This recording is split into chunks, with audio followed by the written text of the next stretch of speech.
adalah tim pengajar di Stikes Adiusada, Sekolah Tinggi Ilmu Kesehatan Adiusada. Kebetulan di tempat kami ada 2 prodi saat ini, prodi keperawatan dan juga prodi administrasi rumah sakit. Nah, hari ini kami sharing ya Bapak Ibu, sharing kemudian tidak murni hanya untuk memberikan materi seperti itu yang seperti klasikal. Saya rasa Bapak Ibu sudah expert di bidangnya, jadi nanti mungkin tidak usah terlalu formal, kita sharing bersama terkait penanganan ataupun pencegahan terjadinya kekerasan seksual di lingkungan akademisi. Kalau di tempat kami kekerasan seksual ini atau masalah seksual ini sudah harus mulai diantisipasi sejak usia dini. Mungkin Bapak Ibu yang di rumah punya putra putri mungkin sejak PAUD, sejak SD itu sudah mulai terpapar, sudah mulai diajarkan terkait dengan konsep menjaga seksualitas seperti itu. Sehingga kita sendiri pun di sini juga tidak boleh istilahnya stigma yang zaman dulu terbawa hingga sekarang, bahwa kekerasan seksual memang hal yang harus diantisipasi. Nah, selama beberapa tahun terakhir Bapak Ibu banyak terjadi kasus kekerasan seksual. Dan ternyata kasus kekerasan seksual ini paling banyak salah satunya terjadi itu di bidang pendidikan atau dunia pendidikan, selain di tempat kerja maupun di keluarga seperti itu. Nah, di sini dari hasil survei menunjukkan bahwa memang yang tertinggi itu adalah di lingkup universitas atau pendidikan atau perguruan tinggi seperti itu. Yang kedua, ini di lingkup pondok pesantren. Nah, pondok pesantren itu juga sangat rawan Bapak Ibu terkait dengan kasus kekerasan seksual. Dan juga tidak luput di sini juga ada dari siswa-siswi SMA maupun SMK seperti itu di sini. Nah, jadi 3 terbesar ini adalah di lingkup pendidikan tinggi, khususnya mahasiswa di universitas. Yang kedua adalah di lingkup pesantren, dan yang ketiga di lingkup SMA atau SMK seperti itu.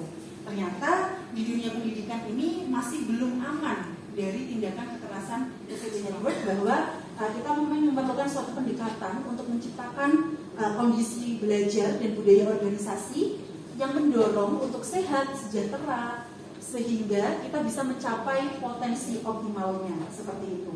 Karena apa? Karena di sini kampus atau sekolah itu tempat belajar untuk siswa dan juga tempat bekerja untuk para dosen, para guru, para tenaga kependidikannya. Jadi marilah kita bersama-sama ini kita mewujudkan lingkungan sekolah, lingkungan kampus yang sehat, aman, dan bebas dari kekerasan seksual. Waktu jam kosong, tiba-tiba mojok dan sebagainya, itu kan disebutnya perbuatan asusila seperti itu. Yang kedua, kita mengenal yang disebut dengan pelecehan seksual, gitu ya. Pelecehan seksual ini merupakan salah satu bentuk dari kekerasan seksual, yang di sini biasanya bersifat verbal maupun non verbal, gitu je. Kalau verbal itu mungkin ada omongan, kamu kok manis sekali, kamu kok montok sekali. Nah, itu sudah bisa termasuk ke pelecehan seksual seperti itu. Itu secara verbal maupun non verbal. Kalau non verbal ya mungkin sambil memandangi ke area yang mungkin area intim dan sebagainya. Nah, itu disebutnya dengan pelecehan seksual. Bisa juga komentar cabul, isyarat, lalu sentuhan tanpa izin. Nah, ini yang mungkin istilahnya itu sekarang kita harus menyadari Bapak Ibu J, yang apalagi yang terakhir terkait dengan sentuhan tanpa izin. Karena apapun itu, kalau misalkan kita menyentuh baik itu lawan jenis atau orang lain, itu paling tidak harus ada konsep. Konsep itu artinya adalah persetujuan seperti itu. Nah, mungkin Bapak Ibu di sini karena rasa sayang, rasa istilahnya peduli dengan anak didiknya, kita tanpa sengaja mungkin anaknya sedang sedih, siswanya sedang sedih, kita hibur, kita halus terus dan sebagainya. Tapi alangkah lebih baiknya jika hal ini bisa diminimalisir, dan Bapak Ibu perlu untuk mendapatkan konsep atau istilahnya itu adalah persetujuan dari yang bersangkutan. Sebaiknya seperti itu. Jadi, kalau dulu mungkin itu merupakan hal yang biasa, tapi sekarang ini sudah mulai diantisipasi. Untuk apa? Bukan bermaksud kita untuk mendiskreditkan suatu tindakan, tapi ini merupakan langkah untuk mengantisipasi pelecehan seksual. gitu ya. Bisa jadi mungkin si si korban atau individu ini kurang berkenan atau tidak berkenan dengan perilaku yang dilakukan. Ada lagi ini contohnya, misalkan memberikan istilahnya tuh memberikan hukuman tadi yang ketika siswanya ini tidak patuh dan sebagainya, itu ini bernuansa seksual. Kalau kamu atau mungkin melakukan pengancaman, siswanya ini mungkin nilainya jelek, supaya nilainya bagus juga kamu temui saya di mana, di hotel X seperti itu. Nah ini juga tidak diperbolehkan. Seperti itu, ini merupakan bentuk kekerasan seksual. Bikin J, Bapak Ibu, ini adalah bentuk-bentuknya, gitu ya. Termasuk memaksa korban untuk melakukan transaksi atau kegiatan seksual, dan juga yang terakhir adalah membiarkan terjadinya kekerasan seksual dengan sengaja. Pelayanan untuk penyintas, gitu ya. Pelayanan untuk penyintas, dan yang satunya adalah penindakan pelaku. Jadi ada dua hal yang bisa kita lakukan bersamaan. Yang pertama adalah penanganan untuk penyintas, yang kedua adalah penindakan untuk pelaku. Nah, untuk pelayanan penyintas ini tadi itu bisa kita bagi menjadi 3 tahap atau disebutnya dengan multi level. Tahap awal, tahap lanjutan, dan tahap pemulihan. Kalau tahap awal itu biasanya ya berupa konseling, berupa support untuk pemeriksaan medis, perlindungan, keamanan, penyediaan tempat dan sebagainya. Kalau tahap lanjutan itu sesuai kebutuhan, jika memang diperlukan untuk ke psikolog, ke psikiater, untuk diperlukan tindakan medis dan sebagainya. Termasuk yang terakhir adalah pemulihan, gitu ya. Jadi memang untuk kalau kita ngomong kekerasan seksual, ibaratnya kalau kita sakit, kita bisa diobati, sakit pusing bisa langsung sembuh. Tapi kalau kekerasan seksual itu terus terbawa. Trauma itu tidak akan selesai dalam waktu sehari 2 hari, bahkan tahunan seperti itu.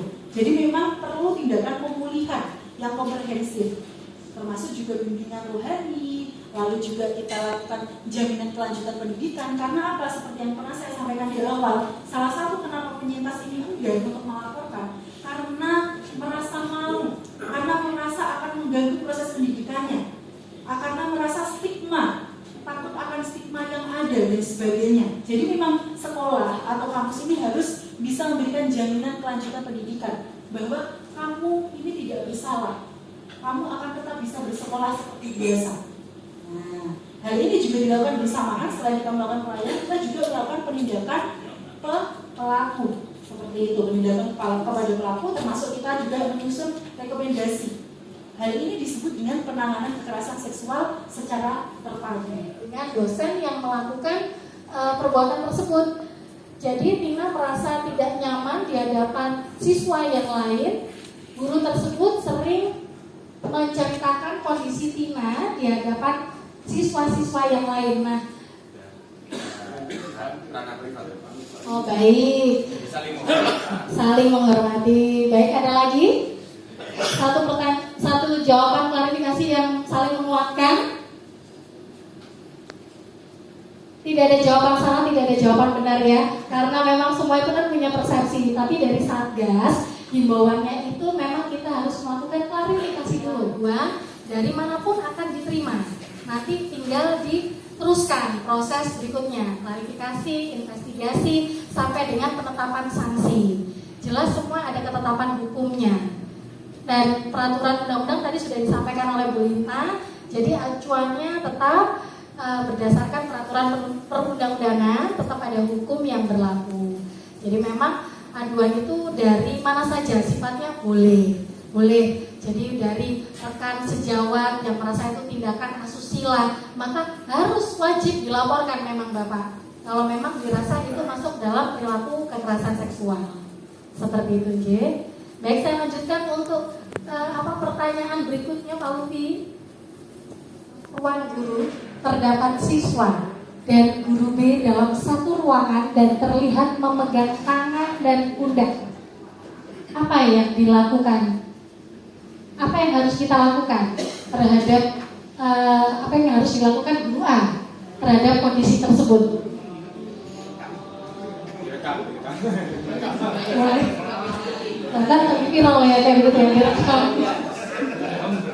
Bagaimana? Foto dulu, direkam. Boleh Bapak Ibu. Kalau memang menjumpai kasus seperti ini, tadi kan seperti yang disampaikan Bapak yang di awal tadi, kalau orang lain melaporkan, apakah boleh? Nah itu orang lain yang melihat, bukan saja tidak tahu dalam kasus ini korban dan pelaku sama-sama suka ataukah tidak. Yang jelas kita menyaksikan. Apa yang harus kita lakukan? Cici kibir. Cici kibir. Oh ya baik. Apa? Silakan bawa. Tinggal satu studi saja ya Pak ya, kita akhiri ya. Baik. Sebetulnya ada 100 studi kasus ini Bapak Ibu, tapi karena tidak memungkinkan, jadi langsung pada poin ke 100. Baik. Bagaimana? Ada yang mau memberikan jawaban secara tegas? Dengan Ibu kita baru secara langsung, karena melihat dan tentunya langsung tindakan itu lebih berat dan efisien. Karena tindakan itu adalah tindakan yang salah. Baik, terima kasih.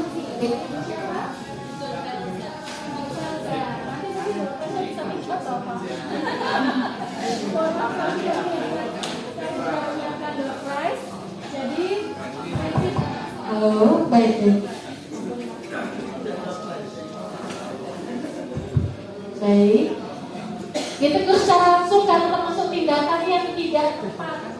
Ada lagi jawaban yang lain yang tidak sesuai, silakan Bapak.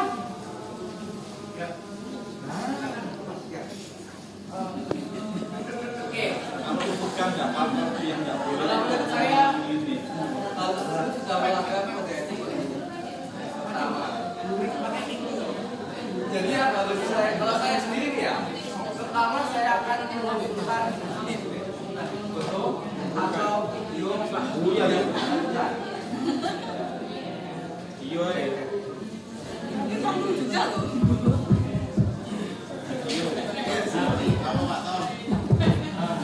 Cek. Oke, kalau menurut saya tindakan tersebut sudah sangat melanggar kode etik. Dalam prinsip saya sendiri, guru dengan siswa itu nggak boleh terlalu dekat. Jadi ketika sudah sampai kesentuhan fisik, itu juga sudah melanggar space pribadinya si siswa juga. Dan karena guru itu katanya siswa lebih tinggi dari siswa, otomatis mungkin ya siswanya juga tidak berani untuk melawan dalam hal ini. Nah, apa yang akan saya lakukan? Yang pertama adalah barang bukti. Karena tanpa barang bukti nggak akan bisa dibuat lapor. Rekam atau foto, kemudian baru saya tegur.